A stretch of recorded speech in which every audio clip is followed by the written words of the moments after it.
let's dive into the topic of the day, pursuing human sustainability in healthcare, standing up for care together. Our special guest, Victor Montori, Dr. Victor Montori, is a professor of medicine at the Mayo Clinic, and he's the author of the book, Why We Revolt.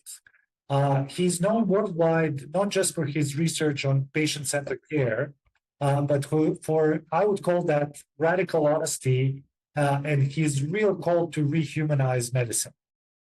One thing that when I met Victor for the first time, what I was taken by, like in those first conversation, is we feel, a lot of us feel that healthcare is in some kind of trouble, that is industrialized, that there's a lot of problems with it, but not a lot of people are willing to name that explicitly. And Victor was definitely one of them.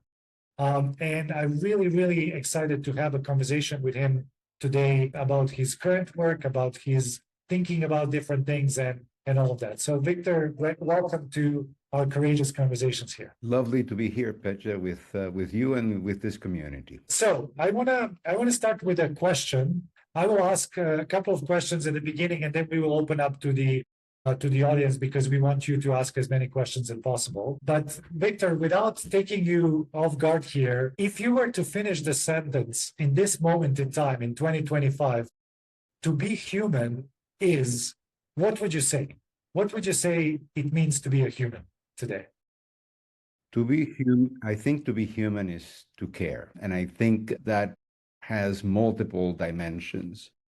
It is to care about the state of the world, to care about all those things we want to tune off of our attention in terms of changes in policy, the fate of populations that are under violence and existential threat. We need to care for and about each other in our communities, and we need to take care of ourselves. These are tough times if one is caring so much and if one is paying attention, and we have to take so.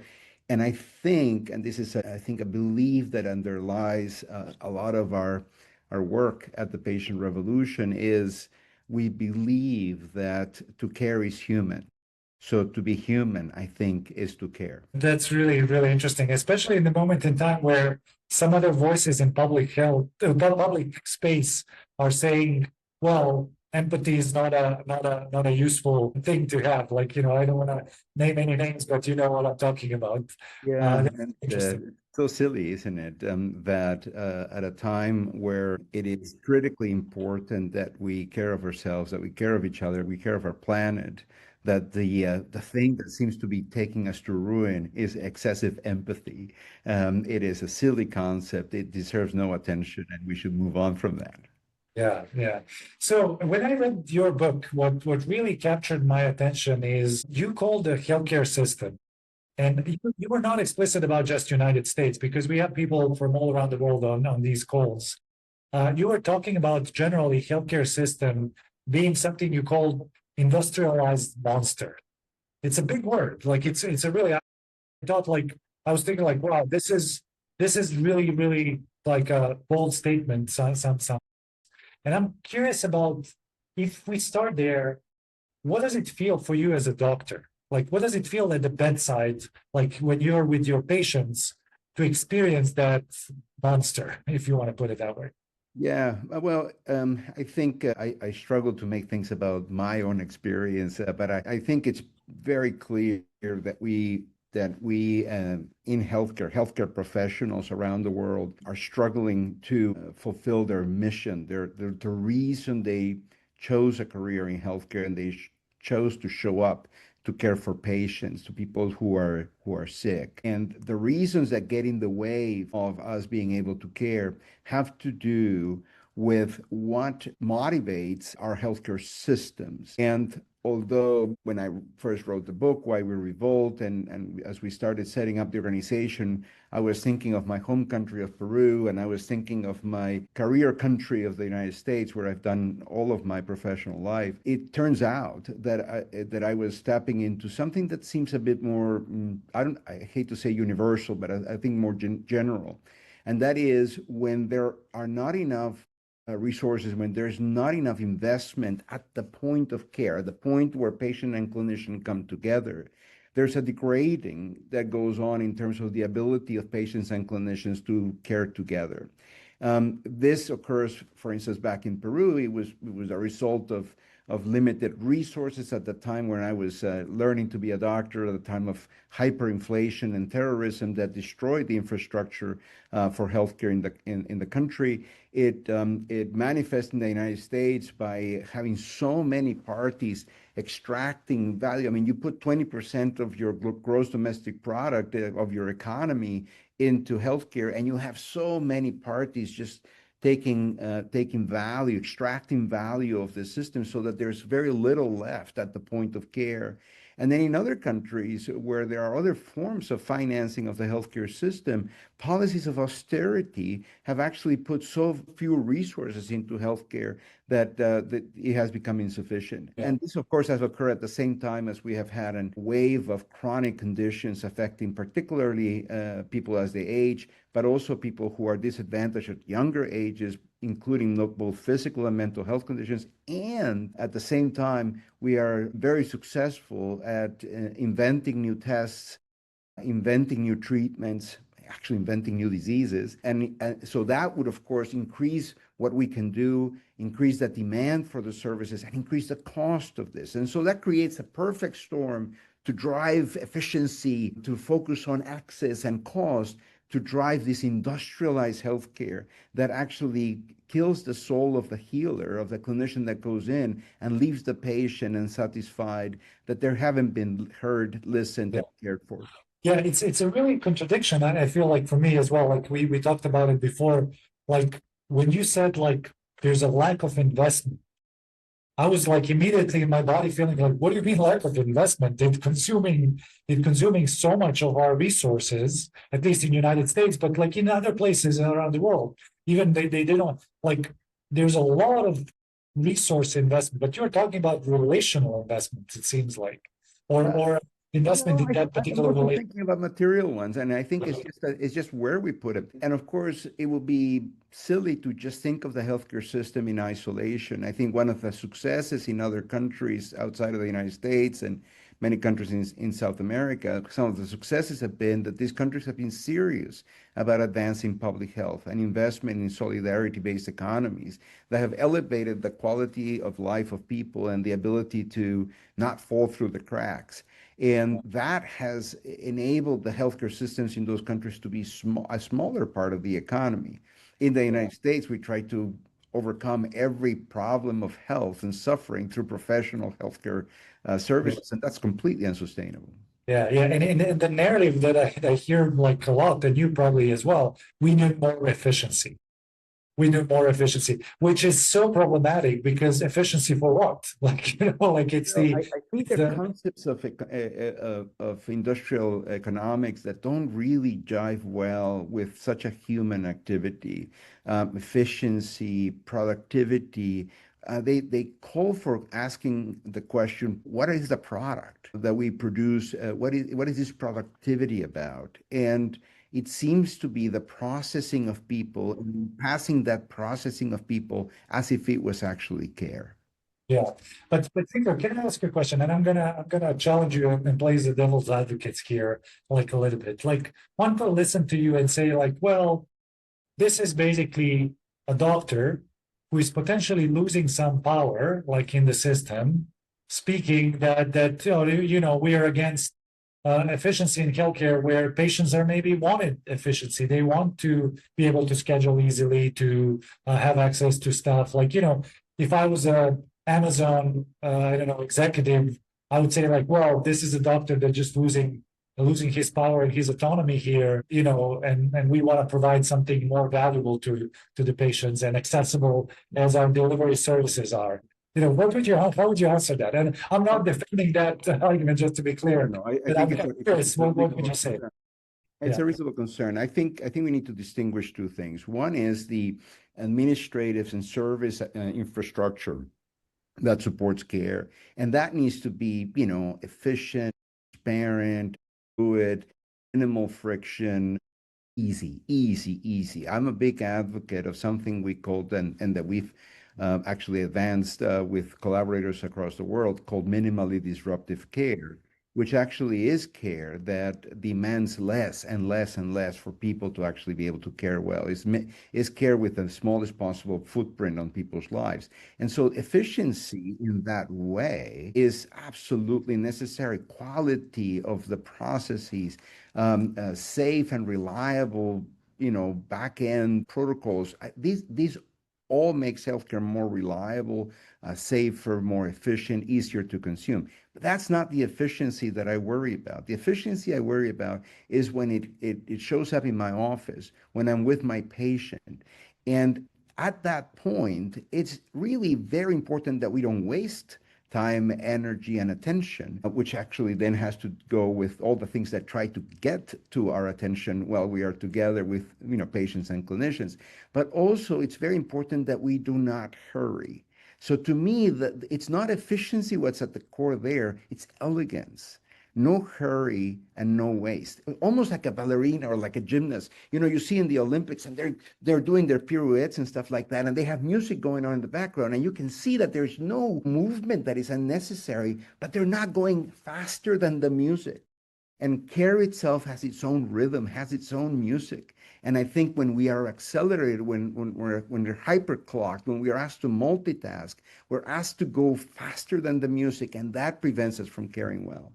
Yeah, that's a really beautiful, and I love the comparison with the dancing. I was in UK with a professor of nursing from King's College, and she actually looked at the nurses' movement, and together with some artists, they designed the dance based on the movements that nurses do throughout the day, which was fascinating. And then they presented it in front of 500 nurses, and people were crying and they were dancing. It was amazing, which also brings back the humanity to what you're saying as well. But let's say, like, okay, so we have uncovered efficiency. And what do you mean by efficiency? It's actually creating that space for us to be in a relationship with each other. But then in your book, and then that's the title of the book, you say we need a revolt. We need to revolt. What do you mean by that? Like, what is it? It's a big concept. Both of us come from countries that go through revolutions at some point. And for me, revolting is a serious thing to do. What do you mean by that? Yeah, it's interesting because we didn't think of it as a cute word. We didn't think it as a branding exercise.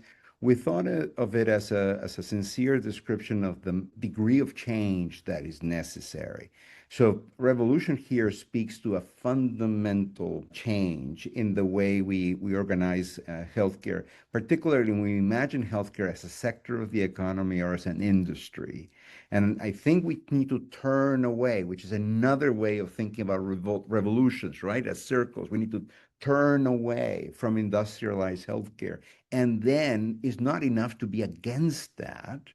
We need to be for something, and we need to turn away from industrialized healthcare and towards a system that is capable of creating conditions that will hold patient and clinician in the possibility of careful and kind care, and make sure that that is not a luxury, but that is available to all. I do not know a way of getting to that through reform. I do not know how to do that through improvement. I think that what that requires is a revolution. And as you said, Petra, both of us come from countries that have been scarred by movements that have been violent. And of course, every revolution will have sufficient friction to create some burns, but we certainly are talking about a nonviolent movement. Yeah. But let me dig a little deeper on that, because I also know, and I know that big concepts can drive people, but then like small actions can actually enable them to do something. So let's say, we talked about nurses a little bit. Let's say nurse is watching this or listening to this conversation. It's a person that is most of the time exhausted by the industrialized monster, if you want to put it that way, but like providing care. So what do you mean for them to revolt? What does it mean? Like, what would that mean for that clinician, healthcare provider that feels like the system is actually crushing them and not allowing them to do, and you're asking them to revolt? Like, what does it mean to revolt? Like, what would they do to revolt? Yeah. Well, there's several aspects to this. The first one is to stop asking the question, and what can I do? And begin asking the question, what can we do? And then to look at that we, not just simply as a collection of health professionals, but look sort of across the bed or across the desk, if I may, and recognize that both patients and clinicians, and patients and caregivers and clinicians, in fact, all of them being caregivers, are actually on the same side, or could be on the same side of making a movement to advance care in healthcare. So the first thing is to stop asking the question, which is, of course, a hopeless one: what can I do? The monster's too big, right? What can you do? You probably can't do anything as an individual, but of course, that is a question that the system has taught us to ask, so to move us into inaction. So we need to ask, what can we do? And make sure that that we is expansive to include not only the healthcare professionals, but also patients and caregivers. The second thing is to, and this requires a lot of self-control, is to make sure that people from a distance don't tell you what the opportunities are when you're there in your environment, within your sphere of influence. I think it is very important that once you establish sort of your group, is to look around and see, what can we do in this space right now that will make the most difference for us to be able to give and to receive care? That answer is going to be different in different places at different times with different people. And so rather than provide a list of things that people could do where they are, what we're hoping is to create a community as part of the patient revolution, is to create a community that will support this mini revolts, if I may, across the world. And that each one being a small ripple, what we can do when we come together as a movement is to amplify the effect, learn from each other, and give each other courage to keep going. So it is a massive undertaking, but I think the way to do it is starting where you are, with who you are, and trying to make the biggest difference, and then basically fall back on our global community to tell everybody, and so we can tell everyone as well, and that would generate additional points of change, points of courage, and points of care. Victor, are you sure you're a doctor? I was expecting a prescription here, but you gave us something that is actually much more attuned to community. Not oh, this is what you should do, but like look around yourself and then figure out, like, I love that. I think that's so important. Yeah, it really brings me back, and this is going to be my last question, and then we can open to the audience, because I think things are piling up in the chat, and we have already a few questions ready for you. In recent, like maybe say like a couple of years, the burnout has been of clinicians has been like the big topic, and we had some conversations even on this call about the burnout, on these calls about the burnout. I always find it troublesome when people think about the burnout in the context of an individual. Like, oh yeah, we need to fix the burnout for this doctor, for this nurse, for this social worker, for like, yes, there's some truth to it, but there's also a lot of problems with it. It seems like you're talking about a different solution, like this cultural solution. There's something that goes deeper. How would you address that problem, and what would you do about it? Because the reality is, like, our capacity to revolt also depends on our ability to actually find agency. And I'm not sure if it's an individual agency that we're talking about and that will enable us to do that. Well, first, I think we need to recognize that this sort of moral injury and burnout does have victims, who are actually individuals, who lose their life or their health because of this problem, and that affects them, their family, and their patients. So the victims are individuals. So I want to make sure that we don't lose track of that. But the causes are not to be found in the vulnerabilities of those individuals alone. I think that the causes of this need to be found in the conditions that these professionals have to do work. It is actually interesting, and I think another reason why we think of we, patients and clinicians, coming together to form this movement and to power this revolution, that patients with chronic conditions, those conditions that don't go away, who are the ones that come more frequently into contact with healthcare because we cannot fix them, and they need ongoing support, also experience burnout from ongoing care demands. So this is, first of all, a point of connection, a point of empathy and sympathy and mutual compassion. But the other thing to recognize is that industrialized healthcare, while we most of the time discuss it as a problem of financial sustainability for our economies, sometimes when we are very enlightened, as environmental sustainability, healthcare contributes 5-8% to greenhouse emissions and carbon. The fundamental problem of industrialized healthcare is that it's not humanly sustainable. So not only is it burning out and burning through clinicians, 40% of nurses or physicians at some point in time are trying to get out of clinical care because it's killing them. But also 40% of patients with chronic conditions are finding healthcare demands unsustainable in their lives. So we have patients and clinicians, the sort of workers at the factory floor of industrialized healthcare, suffering from the demands that industrialized healthcare is placing on them to give care and to receive care in conditions that are not humanly sustainable. I think that's one of the reasons that power our movement. Yeah, I love that. That's so important. And it feels like you're absolutely right. It's just like there's so much suffering on both sides that there's an opportunity there that is really, really ripe for something. Thank you, Victor, so much. Let's give Victor a round of applause for this amazing conversation that obviously sparks a lot of interest and exciting comments. Keep us in your minds over the summer. If you want to join Courageous Clinicians community as a Patient Revolution member, that is also possible. And we're going to keep you posted on that because that's going to be a special thing coming up, in the months to come. So once again, Victor, thank you. And thanks everybody for joining us today. Thank you.